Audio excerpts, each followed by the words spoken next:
We need to talk. It's time for Doug Chat. Thank God. With your host, Doug Desher. Doug, you're an idiot. I'm an idiot. Savant. And his co-host, Drew Cheskin. Hey guys. Hey Drew. Talking about topics that matter to you and taking your calls at 877-CHAT-212. It's Doug Chat. It's sad. It's needless. It's useless. I can't wait to tell the poker guys about it. Here are Doug Desher and Drew Cheskin. Well, it's 50% right. It's Doug Desher. Drew Cheskin could not be here because, you know, we have real jobs, Drew and I. And Drew's real job is cleaning up hazardous waste sites, amongst other things, the company he works for. So Drew has to stay after school today. He's up at some school up in Westchester County in New York State, and Drew has to be there from 3 until about 3 more hours, 3 to 11. That's a really crappy job where you have to stay late after school for work. I thought I was done with school. So, Drew, I miss you, buddy. Hope you're not working too hard.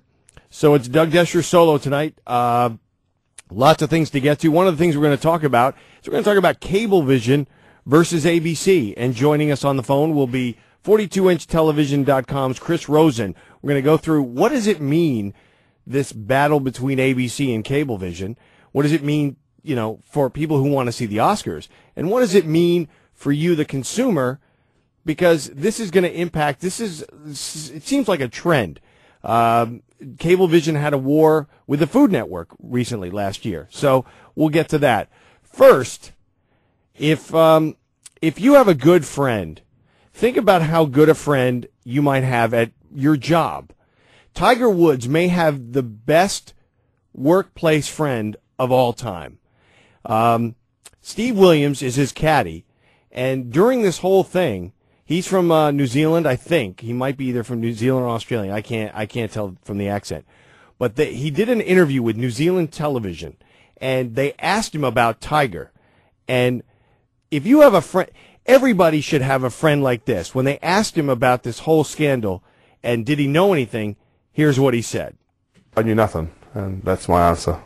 I knew nothing. I don't need to clarify, extend that answer. I knew nothing. That's a friend. A guy who says, I'm Sergeant Schultz. I know nothing. I won't tell you anything. This guy's my buddy. And, oh, by the way, he cuts my check, so I'm going to shut my mouth.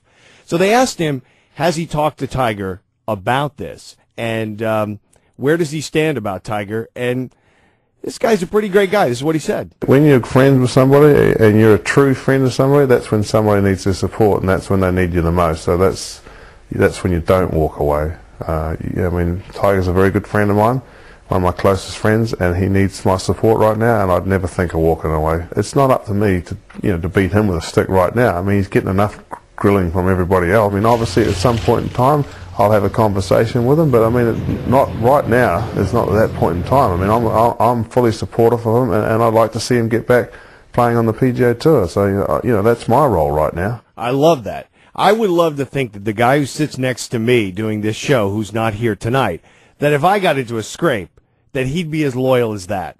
I don't really like Tiger Woods, but I like this guy, Steve Williams. So I commend Steve Williams around the globe, wherever you are. Nice job backing up your friend. Now, a guy who may have no friends is the guy who's on the cover of the New York Post is State Governor in New York, David Patterson. So which camera am I on? Is it this one? Okay, it's this one. All right, he's wearing a Yankee hat on the cover of the Post because apparently he got free Yankee tickets, and then he and his administration tried to backdate a check, and somebody forged his signature. If you look at the paper, they have a comparison between his signature. They're saying that when he signed this piece of legislation here, this is his signature, and this is somebody else's. Now, I started thinking to myself, well, Elliot Spitzer doesn't look that bad anymore. I'm thinking maybe Elliot Spitzer wasn't such a bad governor after all. So you go through this Yankee scandal, and tonight everybody's saying that he's going to be meeting with black government officials. I guess you can only meet with black officials if you're a black governor. I don't know why he's not meeting with other people, but apparently he's going to get some kind of input about whether or not he needs to step down. Now, far as I'm concerned, last time I checked, innocent till proven guilty. I think the guy's inept, but I don't know if he's guilty yet of anything. So here's the highlights, as the Post likes to lay it out in their paper today, is the Yankee tickets apparently violated the state gift ban because he got free tickets for Game 1 of the World Series. And then he lied under oath when he said he intended to pay for the tickets, claimed he was invited by Randy Levine, who's the Yankees president, when in fact the tickets were requested by someone in his administration. Then he admitted misleading communications director Peter Kaufman, who just stepped down today because he says in good conscience he can't stay working for the governor. That's how bad it is. And insisted in sworn testimony that he wrote and signed an $850 check to pay for the tickets for his son and his son's friend before the first pitch. But they're saying he wrote the check a couple of days later after the Post broke the story, and they backdated the check. And he's saying that the Post says two aides failed to pay for their tickets. So apparently he's violated some kind of gift rule for his office. Now, I looked at this picture of Governor Patterson sitting at the Yankee game with someone from his administration. It definitely doesn't look like his wife. You notice he doesn't go a lot of places with his wife? What's up with that? And I'm thinking to myself, couldn't he have just sent the kid along? Couldn't he have just sent the kid to the game? I mean, isn't he going to get the same thing out of the game by watching it on TV? It's not like he can see the game. Unless you, maybe the game sounds better when you're at Yankee Stadium. I don't know. But you got to wonder why this guy thought he was going to be able to stay in office. Rule number one, when Andrew Cuomo is the Attorney General of the state you're governor of, and it's very clear that he wants the Democratic nomination to run for governor in the state of New York, and you didn't earn the job. It's becoming pretty evident that you're in over your head, and you don't seem to want to apply yourself to the job. So maybe, just maybe, you ought to throw in the towel, because Andrew Cuomo, and I think that the stories that we're hearing about Governor Patterson are probably not everything that people know. I'm pretty convinced Andrew Cuomo's people have been tailing this guy and digging up evidence. And these are the stories they want us to know. There may be more to this, because every day there's a new story. So who knows?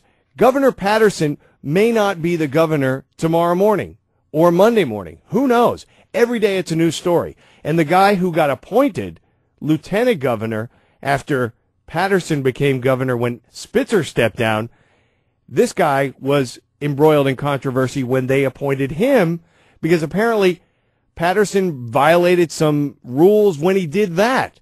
So now Patterson may be forced to step down, and the guy who was appointed under scandal may become the governor before there's even a nomination for the Democratic Party. And the thing I find very weird about New York State politics is, with all of the mess in Albany, New York, not one Republican has been able to stand out above the crowd and say, you know, I'd like to be the nominee for the Republican Party, and wipe the floor. The Democratic Party in New York State is a mess. It's in complete disarray. And yet not one New York State Republican can step up. That's how bad. I thought California was bad. I think New York State might be more broke and in more disarray than California. And that's pretty sad when you think about it, because they're being guided by a guy who wasn't even born here, and his sole experience to hold the office is being a bodybuilder and a mediocre actor. But then again, Ronald Reagan was governor of California, and he was a mediocre actor.